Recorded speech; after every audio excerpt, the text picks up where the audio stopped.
पहिला मुद्दा काय होता, विरोधक काय बोंब मारायचे की योजना बंद करणार कुठली बंद झाली आहे का?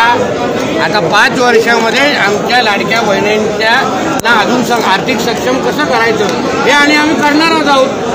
बंद केली तरी बोंब, नाही बंद केली तरी बोंब, हा असा तुमचा प्रकार आहे। जुन्या योजना आहेत त्या चालू आहेत, नाही पण जुना योजना बंद कराव्या असं तुमचं म्हणणं आहे का? तो ऑन रेकॉर्ड बोला। नवीन कर्ज शेतकऱ्यांना जी कर्जमाफी देण्यासंदर्भात किंवा लाडक्या बहिणींना लक्षात, शेतकऱ्यांना, लाडक्या बहिणांना, मच्छीमारांना, कामगारांना आर्थिक सक्षम करणं, आमच्या राज्यासाठी नवीन आर्थिक स्तोत्र, महसुली मार्ग उघडे करणं हा ही आमची सरकारची प्राथमिकता असल्यामुळे तेच प्रतिबिंब आमच्या अर्थसंकल्पामध्ये दिसलेलं आहे।